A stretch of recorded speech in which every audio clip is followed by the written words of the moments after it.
I like to end the stream with something positive, so we'll always do a manga recommendation or something. So if you guys are manga fans, this might be something you want to hear.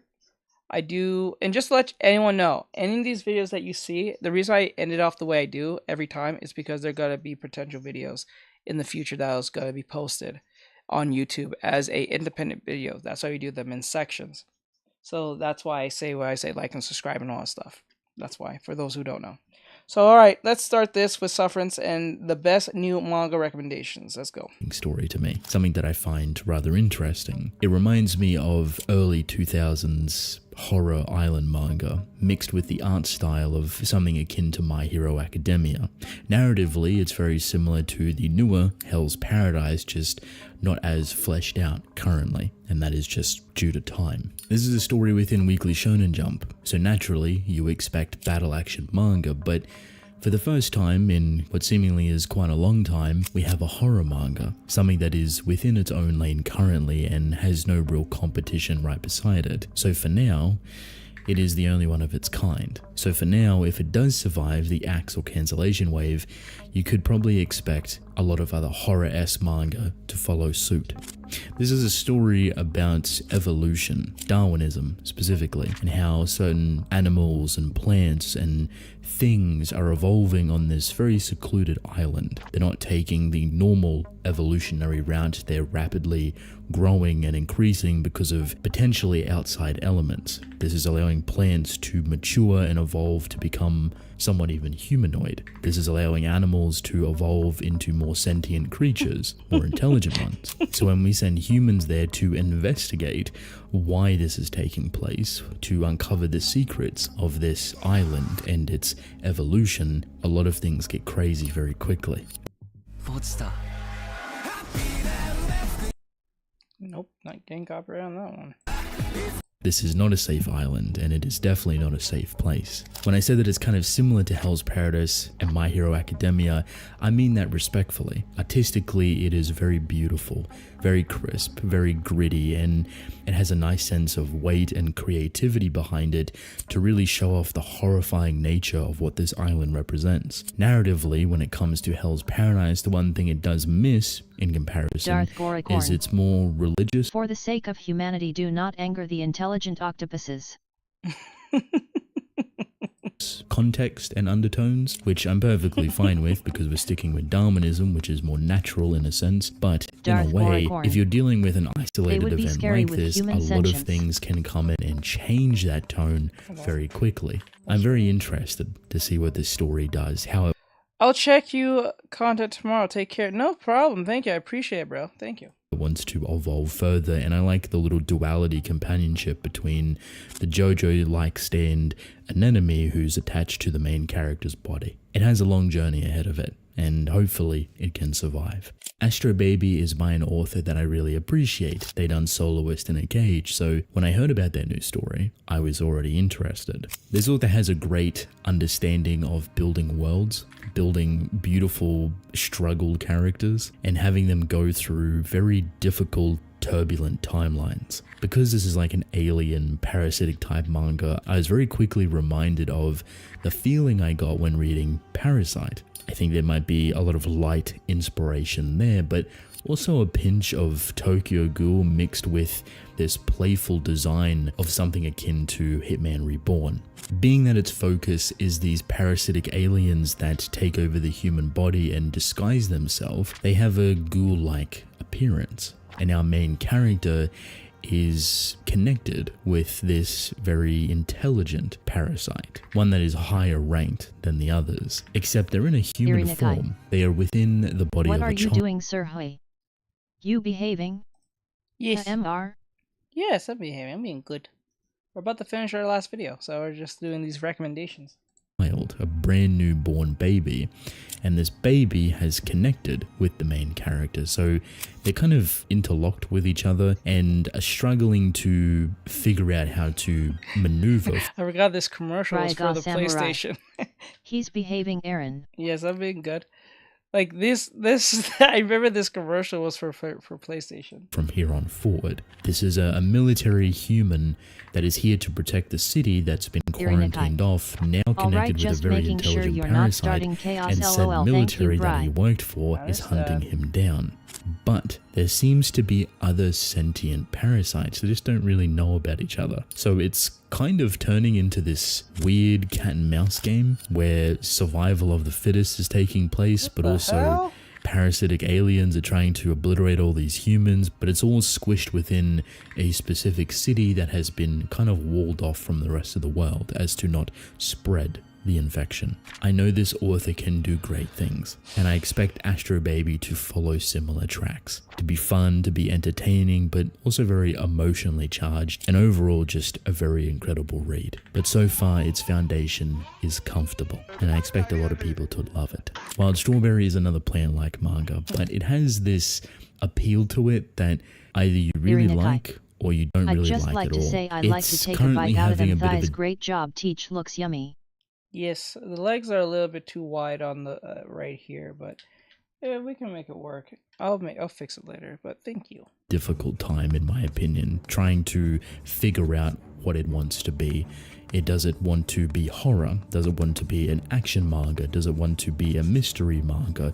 There's so many different elements that it's pushing forward and promoting, but never really committing to something, even though it is incredibly early within its story. I will say it does have a familiar concept with the main character, and the plant sibling that they're connected with is pretty much identical to Denji and Pochita. Not revolutionary or rare by any means, that design, but it does remind me very heavily of it, and it seems kind of inspired. Different to Dear Anemone, however, Wild Strawberry takes place in a Japan that is completely overrun by these sentient plants. Our main character is put into a team that is tasked with pruning these plants, trying to get him to a certain place so he can try to get his sister back, if you want to join me. Also sent you the new deck of the he was killed, blowing up she on saved his life while transforming into this plant, and they merge together.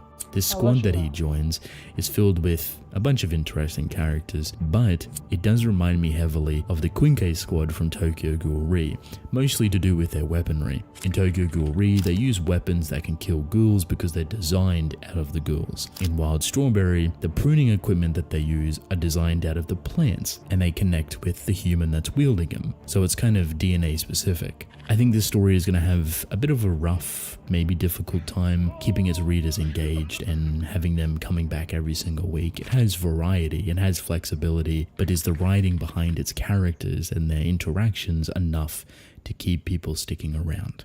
Kagurabachi is already highly well known, but I still want to give it its own kind of recommendation video, even though I've made something separate for it already. Kagurabachi is one of the newest, hottest manga on the block, and something that was originally memed. It was made fun of, it was playing into this idea of a pretty basic story, and at the beginning it definitely was that, but I think over the first 20 to 30 odd chapters that it has now, it's really shown its true colors. They're coming straight in. Trust me, I've got hit its stride, so to speak. What it has managed to show is something I don't think anyone was really expecting.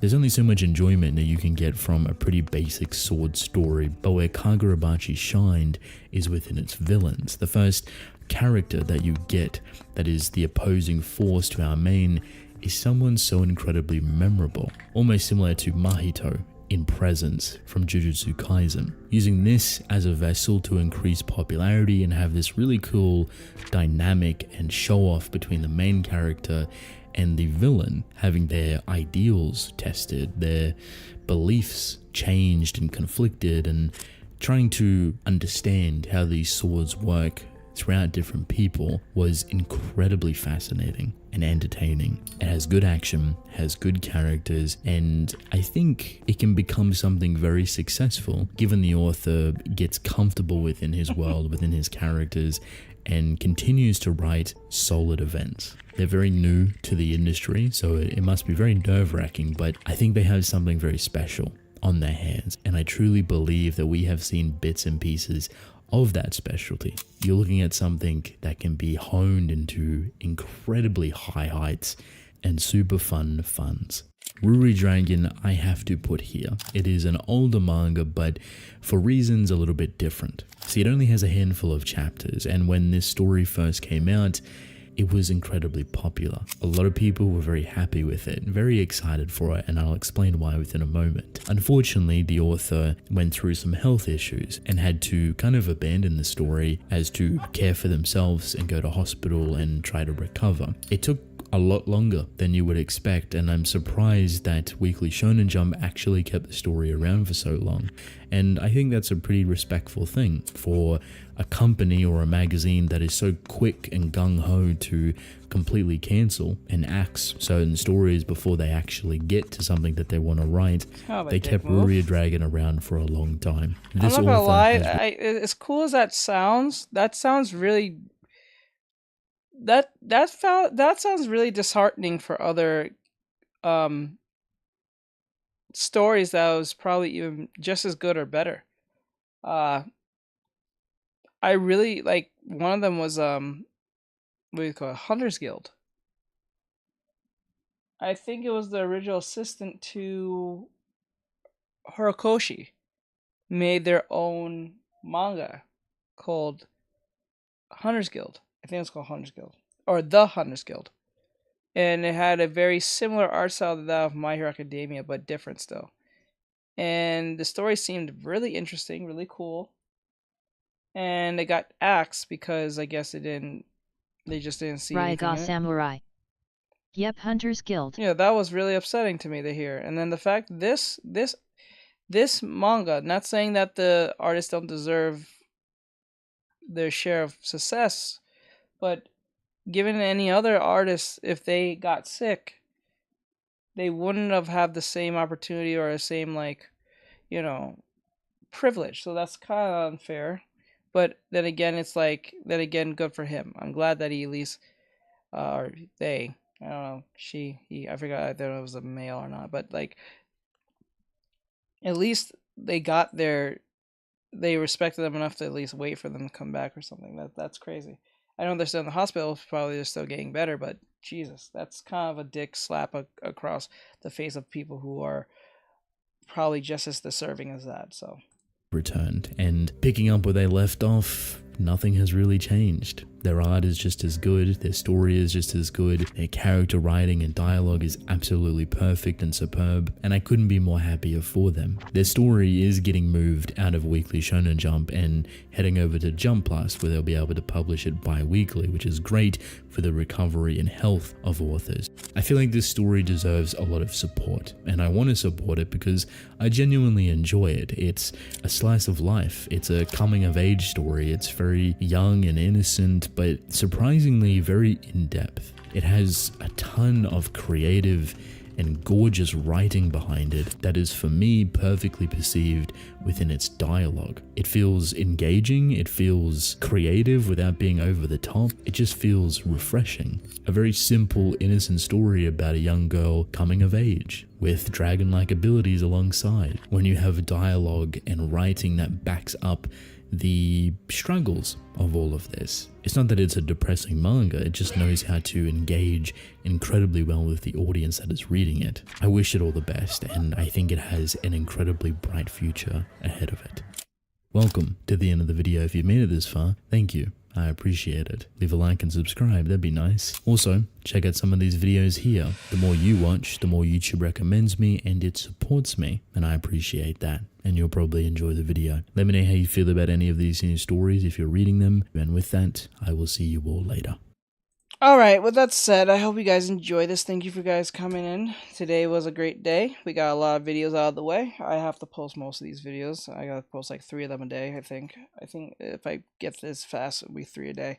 So with that said, have a great night, guys. Keep safe. We was gonna play game, but it's already 10, so go rest up, guys. Tomorrow we'll play game. I might go straight into video game tomorrow. I'm not sure yet. But if I don't, I'll do like 1 or 2 hours of doing artwork, and we'll go straight playing game. So have a great night, guys. I'll see you guys in the next one. Keep safe and all that great stuff. Good recommendations. Yes, they nothing too different from the videos that we did, but hey, it's a video, so I'm not gonna be too mad. I think they mentioned like one that I didn't really recognize too much. I would think it was the first one that they mentioned, so it's not a total loss in this. So there you go. So alright, guys, have a great night. I'll see you guys in the next one. Later, guys. Bye bye.